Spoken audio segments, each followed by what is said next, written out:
All right, I'm on. Here it goes. Okay.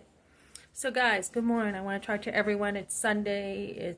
We're close to Easter. I love Easter. Easter always reminds me of what Jesus did. And usually, Good Friday, I usually can feel the sadness of Easter. It's usually raining. I don't know if anyone else notices this, but it's like usually raining for the most part on Good Friday. And then by Easter, we usually see the sun out for the most part. Of course, not all the time. But that is very vivid to me.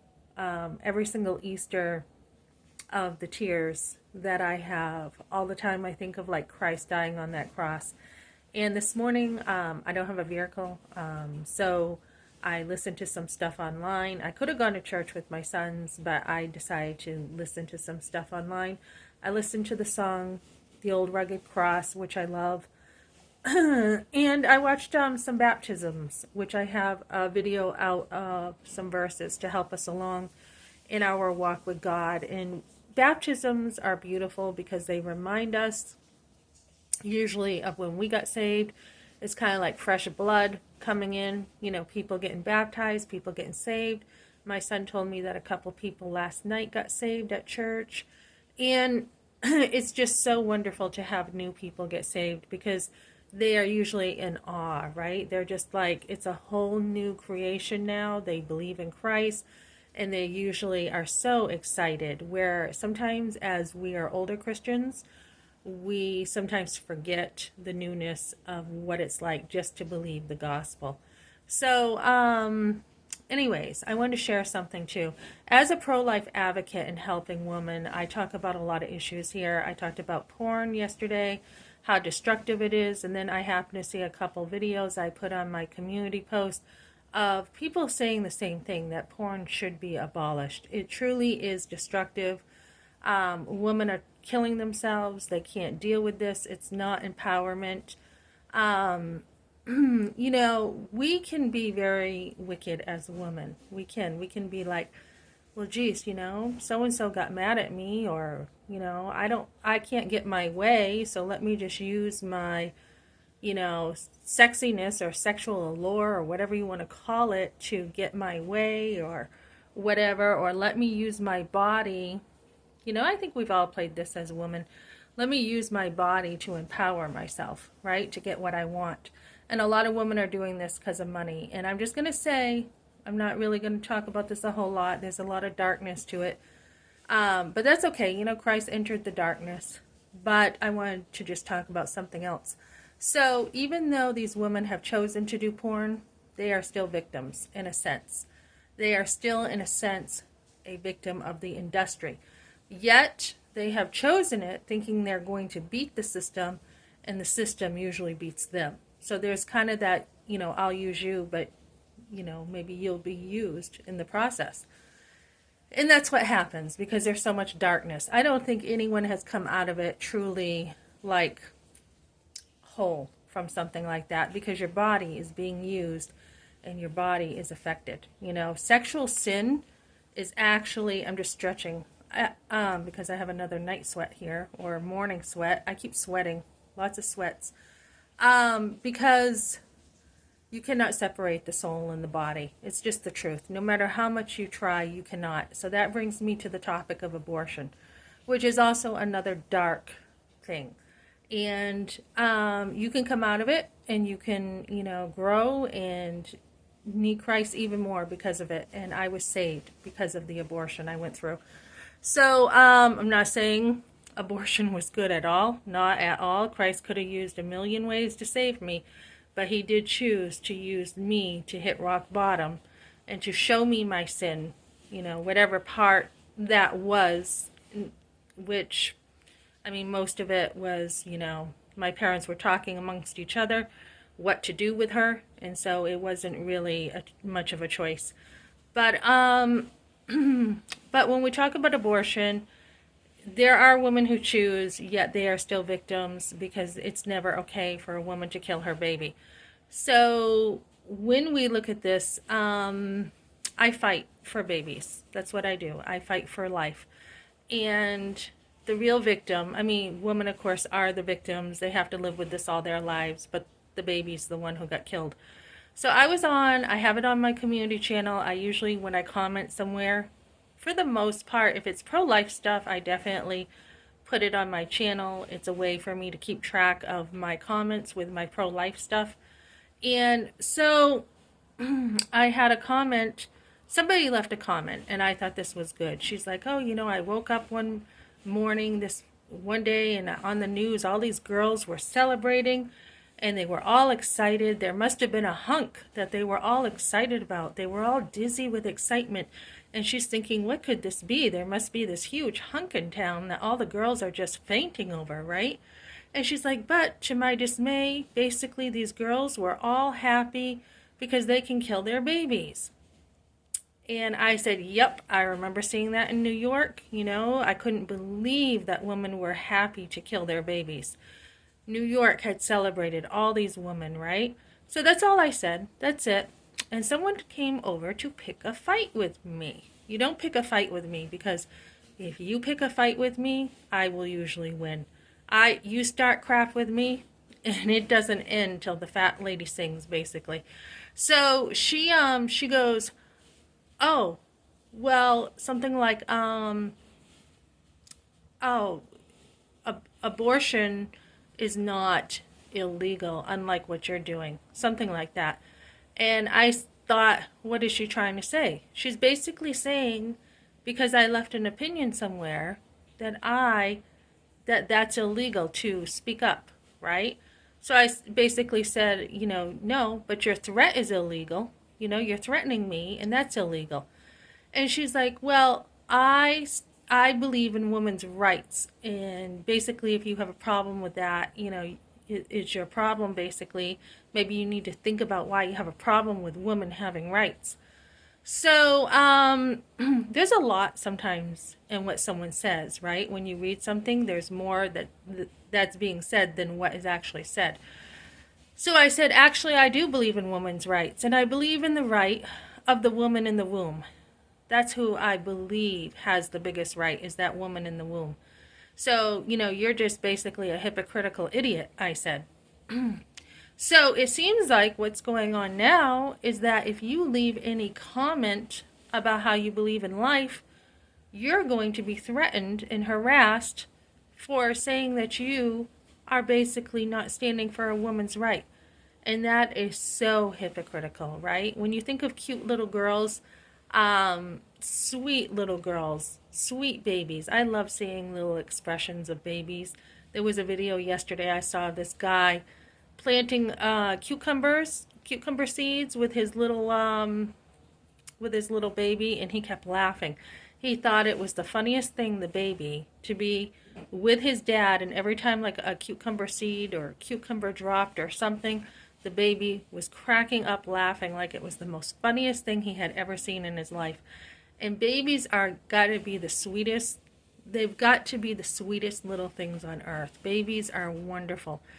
But a lot of people, a lot of women see babies as they're nothing but a pain. They're nothing but, oh brother, I got to change more diapers. That's what my mother had said once to me. With my fifth one coming. Oh my goodness, you got more. Oh my goodness, you got how many diapers? Or you got more diapers to change? Look at all the diapers you've got to change. And I was really offended. I was just like, you know what? I think we need a break, from each other. I think you need to not be in my life right now, basically. I've got, 4 little ones. I'm pregnant, trying to take care of, my 4 little ones. And I'm very pregnant with my 5th one. And I don't need the stress. I don't need to have a nervous breakdown because you have a negative view of kids. So yeah, kids are great. Babies are awesome. Whenever I go to church and I see a little baby, I want to hold the little baby. Sometimes they let me. So I just love kids. And these are the real people we're fighting for, right? We're fighting for these little babies. They have no voice, right? What I was thinking, what exactly is women's rights? When we talk about a woman has rights, what does she have a right to do? She has a right to say usually no to sex, as I could have. I mean, I felt tricked into it, and yeah, there's pressure, and there's, a guy who's a little bit older who, is pressuring you, he's horny, whatever. It can be a little difficult to navigate, but I still could have said no. I still could have. And so, women's rights. I mean, yeah, and definitely I did trust this guy, and I trusted when he said the condom was okay. I trusted it. Why wouldn't you trust someone you've been in a relationship with for over a year, right? So there is that, I want to say pressure or manipulation. I was young. Of course, I didn't have, the tools I have now. But we do have more rights than a baby. We have rights to say no. We have rights to make decisions. We have, what is this women's rights? Women are more unhappy nowadays before we had all these rights. I feel like we really are. We feel like we have to, you know, like just run the whole entire world. You see women out there, they want more money. There's nothing wrong with money in of itself.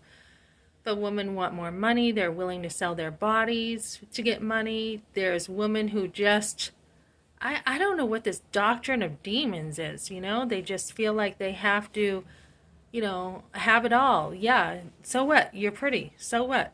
I see these women on whatever or wherever, and so what? You're pretty. You are a depreciating asset if you think that all your value is in, being good looking. So what? You're pretty. What's under the hood, so to say? What's your character? What do you do with your life? Are you useful? Do you raise kids? Why don't you raise kids? Motherhood is a huge, huge responsibility and a huge gift to women. And we are hearing, who was I listening to the other day? I was listening to someone who said, like, yeah, people are not having kids. They're just not having them. China, the birth rate is down. We're emasculating men. We are having very feminine men being raised. We are not doing our job as mothers. We're not doing our job as women. The very fact that you are being raised usually to find a husband and find a good husband and to have children. That is enough. That is enough for a woman. I don't know why women can't be content with that. And I'm talking about a lot of this helping women is helping women be mothers to be able to afford children. But I feel like I was really designed to be a wife. Although I absolutely love kids, love being a mother, my main calling in life has been, other than Christ, has been to be a wife. And this is why, this divorce, I've been like so irritated with my husband because he's just being a total jerk. And, that was something that was important to me, was being his wife, and when a husband can't be a husband and you're still trying to love him and still trying to be good to him, it's a really difficult situation. So, we're designed to find a man. When girls are growing up in their teen years, if I would have had some guidance, that might have been nice. But our clock, so to say, is designed to find men. That's what we're designed to do. We're designed to pull all these men toward us so that we have like this huge pool of men to choose from, usually, right? We have all these options and all these boyfriends, and we naturally have a crush on this guy. My crush was this boy named Joey. A family friend used to come over, and sometimes their stepson Joey would come over. I had a major crush on him. And then there was a crush with John Stamos, right? I had a crush on him, and then I had a crush on John Travolta in the movie of Grease. And I just think about this. I think about the natural beauty God has given in that preparation for marriage, right? He just designs us. When you're a kid, like I had my uncles around me, my Uncle Bill, my Uncle Steve, my Uncle Gary, Mark, a little bit, Leon. I had all these men around me. And then my dad's cousin Mike, I had, just so many men in my life who helped raise me. And, you naturally just are going to be, you know, I think even without all these men, you naturally are designed to find a man. And when you think about being like, preteen and you're still not really that interested, a little bit, but not that interested in guys too much. And then once, your puberty hits, it's just like wham, you just are ready to meet the right, date and meet guys. And it's a beautiful thing. It doesn't have to be twisted by like porn and everything. And it doesn't have to be with, a bunch of boys either. I mean, you can actually just, like boys. I think for me, right about seventh and eighth grade, we had been prepared, us girls, me and my friends, for boys. I mean, there was this boy, Jeff. We went out and we just liked each other. That was like for a day. Mike Briggs, we liked each other for a day. There was Jason. I had a crush on him in sixth grade. So we are designed to do this. And my mom would always pick me up early from dances. I think my father did not want me getting in trouble. Not that I would have in a public dance, but it was a little bit too strict for me. All my friends were like, why does she have to get picked up early? I mean, I didn't even do anything, right? And I would have to get picked up early. But yeah, so we're designed for this. We are made to find a man. And men are made to chase us. There's no question about it. They are made to chase us, and it's the thrill of the chase a lot of times for men, and then they don't care once they got you. But yeah, so this is definitely the way it's made to be. It's supposed to be this way, and being a wife just in of itself is a very high calling, extremely high. I mean, you have to work at it. You have to do a lot. You've got to work at it. And then to think about having kids, that takes a lot of work. Your whole body's changing, you're preparing, your life is changing when you become a mother again. And then with each child, your life is changing again and again and again. So why is this not enough for us? I mean, I was brought up in a time that, women didn't really think too much about money. We just didn't. You had what you had, and that's it. You didn't really go after money. I think as you get older, though, as a woman, and what I've experienced is you do care more about money as you get older, because it can be a sense of security for women. So this is enough, ladies. We don't have to be happy to kill our kids. That's actually unnatural. We don't have to be out there showing off and getting money to destroy our body. Our body is absolutely beautiful, and it's designed for one man, and it's designed repeatedly to be with one man over and over and over. In fact, when you are married, God calls you to not give to each other. So there's a saying that once you're married, no, when you're not married, sex is very tempting. When you are married, it's something like sex can become a duty where it's not, it's not something that's so tempting as when you are married, something like that. So the point is, when you are married, you are called not to deprive one another. You are called to give to one another. So honestly, if you are hyper, as some women talk about, hypersexual, marriage is the best place to be doing that repeatedly. So, and have lots of kids. And that should be enough for us, ladies.